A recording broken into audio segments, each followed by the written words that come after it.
अफसाना के दो बेटे थे। बड़े बेटे का नाम वसीम और छोटे का नाम फहीम था। वो दोनों शहर में नौकरी करते थे। फिर दोनों को वहीं की लड़कियों से प्यार हुआ और दोनों ने उनसे निकाह कर लिया। एक रोज फहीम फोन पर, अम्मी जान कैसी हो आप? फहीम बेटा, मैं बिल्कुल ठीक हूँ, लेकिन शहर जाकर तुम दोनों मुझे भूल ही गए हो। नहीं अम्मी जान, ऐसी बात नहीं है। अच्छा, मैं और भाईजान आज ही वापस आ रहे हैं। ये रमजान इस बार आप अकेले नहीं मनाएंगी? अम्मी जान, हमें आपको किसी से मिलवाना भी है। सच में बेटे, मैं तुम दोनों का बेसब्री से इंतजार करूंगी। ये सुनकर अफसाना बड़ी खुश होती है। वो अपने बेटों की पसंद का सारा खाना बनाकर तैयार कर देती है। शाम को दरवाजे की घंटी बजती है तो अफसाना दरवाजा खोलती है तो उनके सामने फहीम और वसीम दो लड़कियों के साथ खड़े होते हैं। मेरे बेटे आ गए। मेरी आंखें तरस गई थी तुम्हें देखने के लिए। और ये दोनों कौन हैं? माँ, हम इन्हीं से आपको मिलवाना चाहते थे। ये आपकी बहुएं हैं, नगमा और जोया। वसीम, फहीम, तुम्हें कम से कम अपनी अम्मी को बताना तो चाहिए था। फिर अफसाना ने इसे अल्लाह की मर्जी मानते हुए स्वीकार कर लिया। रमजान का महीना था, इस कारण वो इसे खुशी खुशी मनाना चाहती थी। अफसाना की छोटी बहू गरीब घर से थी। वो हमेशा अपने सर पर हिजाब पहने रखती थी, जबकि उसकी बड़ी बहू नगमा कोई हिजाब नहीं पहनती।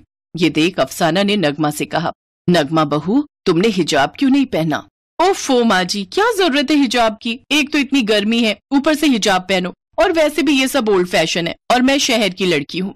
लेकिन अब तुम इस घर की बहू हो और हिजाब पहनना बहुत जरूरी है।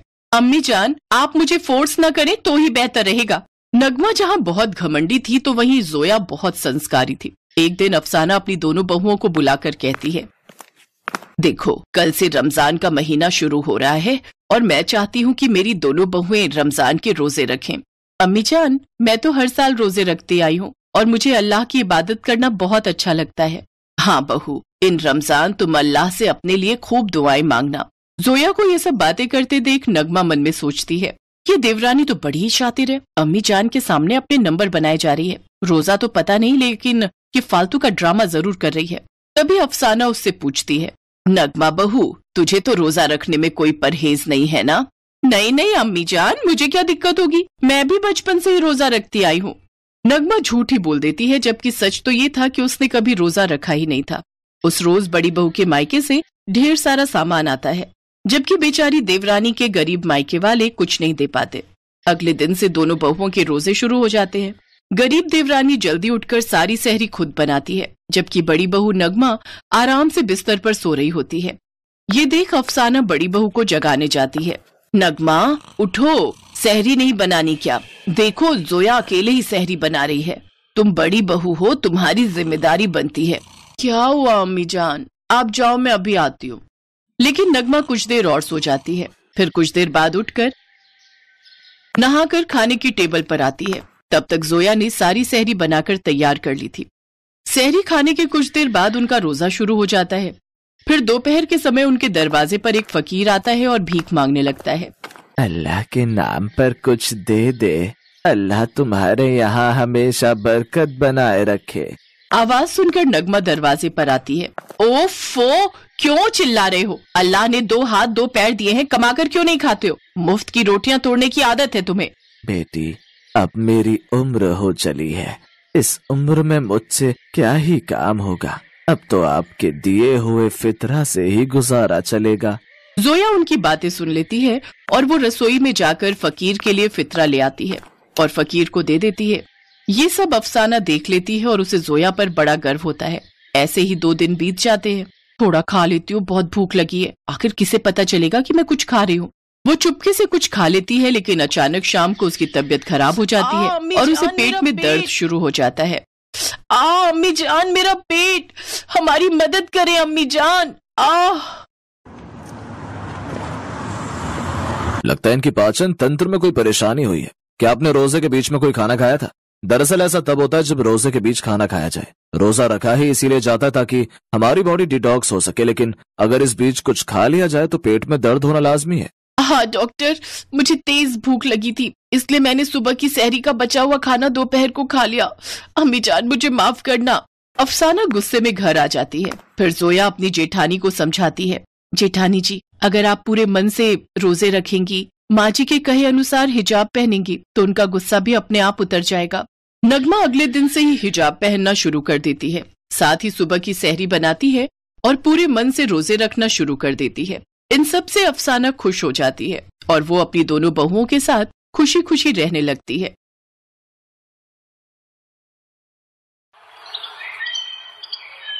सलमान बेटा, और लो ना। नहीं अम्मी, बहुत खा लिया। आप भी तो खाओ ना। नहीं बेटा, मुझे भूख नहीं है, मैं बाद में खाऊंगी। मुझे तो बहुत भूख लगी है। जो भी नहीं खा रहा है वो मुझे दे दो अपने हिस्से का। क्या बढ़िया सब्जी बनाई है आपने अम्मी, जी करता है आपके हाथ ही खा जाऊं। हाँ ले, खा जा मेरा हाथ, और फिर कल क्या मैं पैरों से खाना बनाऊंगी? रुखसाना की इस बात पर उसके दोनों बेटे जोर जोर से हंसने लगे। रुखसाना के पति का कई साल पहले इंतकाल हो गया था। वो अपने पीछे रुखसाना और दो बेटों सलमान और जीशान को छोड़ गए थे। रुखसाना ने बड़ी मेहनत करके अपने दोनों बच्चों को पढ़ाया लिखाया था। सलमान एक प्राइवेट कंपनी में क्लर्क था और छोटा बेटा जीशान अभी कॉलेज में पढ़ रहा था। खाना हो जाने के बाद रुखसाना ने अपने बड़े बेटे सलमान से कहा, अरे बेटा सलमान। जी अम्मी। वो तेरी गाजियाबाद वाली खाला का फोन आया था। अच्छा शम्मी खाला, क्या कह रही थी? तेरे लिए एक लड़की बताई है उन्होंने। कह रही थी कि उनकी भाभी की लड़की है, बहुत ही समझदार और खूबसूरत है वो। क्या नाम बताया था शम्मी ने उसका? हाँ नज़्मा। अब मैं बोल रही थी कि तुम छुट्टी ले लो एक दिन की, तो जरा लड़की देख आते हैं। ठीक है अम्मी, जैसा आप कहें। वैसे भी बहू आ जाएगी तो आपको राहत मिलेगी, अभी घर का सारा काम आप ही को करना पड़ता है। हाँ, अम्मी का नाम लगा दो। अम्मी को क्या हुआ है, वो तो बिल्कुल दुरुस्त है। आप ही के मन में लड्डू फूट रहे हैं भाभी का नाम सुनकर। रुक तो अभी बताता हूं तुझे, बदतमीज कहीं का। आओ आओ, पहले पकड़ के तो दिखाओ भाईजान। ओके अम्मी, बाय। जीशान ने अपना बैग उठाया और सीधा कॉलेज के लिए भाग गया। उसकी इस हरकत से सलमान शर्म से पानी हो गया और रुखसाना जोर जोर से हंसने लगी। अच्छा अम्मी, मैं भी चलता हूँ, लेट हो रहा है। आप बता देना जब भी छुट्टी लेनी हो। हाँ नहीं, ऐसी कोई जल्दी भी नहीं है। अगर तुम कहो तो कुछ साल और रुक जाते हैं। क्या अम्मी आप भी? मैं जा रहा हूं। सलमान शर्मा कर वहां से चला गया और रुखसाना अल्लाह का शुक्र अदा करने लगी। उसने मन ही मन अल्लाह से दुआ मांगी कि उसके घर में ऐसे ही मोहब्बत बनी रहे। फिर कुछ दिन बाद तीनों लोग लड़की वालों के घर गए। पहली ही नजर में नज़्मा सलमान को पसंद आ गई और फिर चटमगनी और पट निकाह भी हो गया। और फिर अम्मी, मेरी बेल्ट नहीं मिल रही है, कहाँ रख दी? ये लो जीशान, ये रही। अरे वाह, अच्छा भाभी, नाश्ता बन गया क्या? हाँ तैयार है, आप भी लेट हो, जल्दी से आ जाओ। क्या बात है भाभी, यू आर टू गुड। काश मुझे भी आप जैसी कोई लड़की मिल जाए तो जिंदगी संवर जाए मेरी भी। नज़्मा वाकई बहुत ही समझदार और अच्छी लड़की थी। उसने बहुत जल्दी पूरा घर संभाल लिया और सभी उससे बहुत खुश थे। फिर कुछ दिनों के बाद बकरीद आ गई। बेटा सलमान, अल्लाह के करम से सब ठीक ठाक चल रहा है, तो कुर्बानी के बारे में क्या सोचा है? जी अम्मी, मैं छुट्टी वाले दिन बकरा खरीद लाऊंगा। सुनिए, अब वो एक बात कहनी थी। हाँ कहो ना। वो हमारे चाचा है ना, वो बकरियां पालने का काम करते हैं, तो अगर आपको बेहतर लगे तो आप उनसे ही खरीद लीजिए। वो आपको वाजिब दाम में अच्छा बकरा दे देंगे। ये तो अच्छी बात है। ठीक है सलमान बेटा, तुम नज़्मा को भी अपने साथ ले जाना, इस बहाने वो अपने घर भी घुमाएगी। ठीक है अम्मी। कुछ दिन बाद सलमान नज़्मा को लेकर अपनी ससुराल गया और वहां पर उसके चाचा से बकरा खरीद लाया। बकरे की कुर्बानी हुई और फिर घर पर मटन बना। मजा ही आ गया अम्मी। आहा, इस बार मटन तेरी भाभी ने बनाया है। क्या बात है, माशा अल्लाह। भाभी, मुझे तो लगा कि अम्मी ने बनाया है। हाँ, वो सारे मसाले और बनाने का तरीका मैंने अम्मी से ही पूछा था ना, इसलिए। यार भाभी, आप कहाँ सलमान भाई के चक्कर में पड़ गई? कसम से, मुझे पता होता ना कि आप इतनी अच्छी हो तो मैं इन्हें कहीं बांध के ना खुद आपसे निकाह पढ़ लेता। जीशान की बात पर सलमान उसके कान खींचने लगा। तभी दरवाजे की घंटी बजी। जीशान, दरवाजा खोलो, देखो शायद फकीर बाबा आए होंगे। जी अम्मी। भाई अब तो मेरा कान छोड़ो। अस्सलाम वालेकुम। वालेकुम अस्सलाम। कैसे हो छोटे मियाँ? जी मैं ठीक हूं, आइए तशरीफ लाइए। सलाम फकीर बाबा। खुश रहो मेरी बच्ची। और घर गृहस्थी कैसी चल रही है? सब अल्लाह का करम है बाबा। बहू क्या बेटी आई है, मेरा तो घर संवार दिया है इसने। बहुत अच्छी बात है, अल्लाह का करम बना रहे। रुखसाना के घर जो फकीर बाबा आए थे वो कई सालों से हमेशा बकरीद के दिन ही आते थे और फिर रुखसाना के घर से कुर्बानी के बाद बना गोश्त खाकर जाते थे। उस दिन भी उन्होंने खाना खाया और फिर ढेर सारी दुआएं दी। अच्छा लगा तुम्हारी खुशियां देखकर बेटी, पर इम्तिहान आने वाला है, दिल मजबूत रखना। फकीर बाबा ये बात कहकर वहां से चले गए और रुखसाना को गहरी उलझन में छोड़ गए थे। फिर एक दिन नज़मा को जिशान के कमरे की सफाई करते हुए उसके तकिए के नीचे से एक लड़की की फोटो मिली और फिर, जिशान मियां, बताएंगे जरा ये कौन सी हूर की फोटो तकिए के नीचे छिपाए बैठे हो? भाभी इधर दो। अरे सुनो ना भाभी, किसी से कुछ कहना नहीं प्लीज। ओ, तो इश्क का चक्कर है? हाँ भाभी, पर मंजिल बड़ी मुश्किल है। क्यों, क्या दिक्कत है? भाभी उसका नाम इकरा है, बहुत बड़े घर से है वो। प्यार तो हम दोनों करते हैं मगर शायद उसके घर वाले नहीं मानेंगे। ऐसे कैसे नहीं मानेंगे, हम मनाएंगे उन्हें। जब प्यार किया तो डरना क्या बरखुरदार। नज़मा ने रुखसाना और सलमान से उस लड़की के बारे में बात की। कुछ दिन बाद सभी लोग इकरा के घर जिशान का रिश्ता लेकर गए। इकरा वाकई बहुत अमीर घर से थी, इसीलिए इकरा के अब्बा इस रिश्ते से खुश नहीं थे, लेकिन इकरा की जिद के आगे उन्हें झुकना पड़ा और फिर जिशान और इकरा का निकाह हो गया। अब तो रुखसाना और भी खुश थी, उसका परिवार पूरा हो गया था, लेकिन साथ ही इम्तिहान की घड़ी भी आ गई थी। जिशान, आपके घर काम वाली नहीं है क्या? नहीं तो फिर घर के सारे काम कौन करता है? भाभी और अम्मी मिलकर कर लेती हैं। तो इसका मतलब ये तो नहीं ना कि मुझे भी घर का काम करना पड़ेगा? इकरा, थोड़ी बहुत मदद कर दिया करना। भाभी और अम्मी बहुत अच्छी हैं, वो खुद ही तुमसे ज्यादा काम नहीं करवाएंगी, तुम फिक्र मत करो। इकरा ने जिशान से तो इसके बाद कुछ नहीं कहा, लेकिन उसने वाकई घर के किसी काम को कभी हाथ नहीं लगाया। हालांकि नज़मा और रुखसाना ने कभी इस बात का बुरा भी नहीं माना, लेकिन फिर हद तब पार होने लगी जब इकरा बात बात पर नज़मा को नीचा दिखाने की कोशिश करने लगी। वो बातों बातों में अपने अमीर मायके का बखान करती और नज़मा को नीचा दिखाने की कोशिश करती। हालांकि नज़मा ने कभी उसे कुछ नहीं कहा। इसी तरह पूरा 1 साल बीत गया और एक बार फिर बकरीद नजदीक आ गई। अम्मी, बकरीद आ रही है, बकरा इस बार भी मैं ले आऊं ना? हाँ हाँ, तुम ही ले आना बेटी।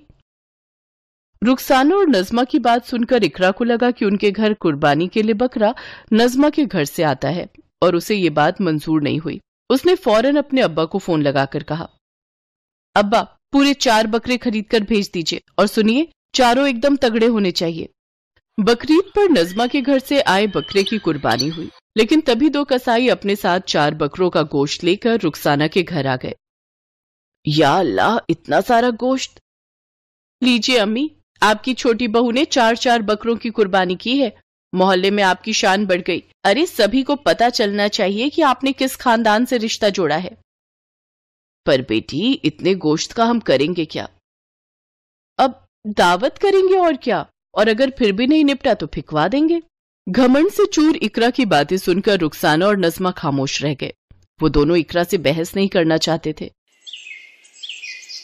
हक अल्लाह। अरे फकीर बाबा आ गए। सलाम बाबा। खुश रहो बेटी, और सब बढ़िया? जी आप बैठिए, मैं दस्तरखान लगवाती हूँ। नज़मा ने फकीर बाबा के लिए खाना परोसा। तभी इकरा भी वहां अलग से खाना लेकर आई। सलाम बाबा, इसे भी खाकर देखिए ना, ये मैंने कुर्बानी करवाई है, अब अलग से पूरे 4 बकरों की। बाबा, ये मेरी देवरानी है, इकरा। माशाअल्लाह, खुश रहो बेटी। तो चलो आज पहले छोटी बहू का बनाया खाना चख कर देखते हैं। जैसे ही फकीर बाबा ने इकरा के खाने का एक निवाला लिया, उसे सूंघा तो फौरन उसे वापस रख दिया। क्या हुआ बाबा? मैं ये नहीं खा सकता, ये जायज कुर्बानी का नहीं है। मतलब? पर ये तो हलाल है। हलाल होगा, पर इसमें से घमंड, जलन और दिखावे की बू आ रही है। ये कुर्बानी जायज नहीं मानी जाएगी। कैसी बातें कर रहे हैं आप? अरे 4-4 बकरों की कुर्बानी की है मैंने। है किसी में दम जो इतना खर्च कर सके? तो तुम्हें हकीकत दिखानी ही पड़ेगी। फकीर बाबा ने एक प्लेट में 2 बोटियां रखी, एक नज़मा के खाने से और एक इकरा के बर्तन से। फिर उन्होंने एक दुआ पढ़ी और जैसे ही उन्होंने उन दोनों बोटियों पर फूंक मारी, नज़मा के खाने का निकला टुकड़ा वैसे का वैसा ही रहा लेकिन इकरा के बर्तन से निकला गोश्त का टुकड़ा कोयला बन गया।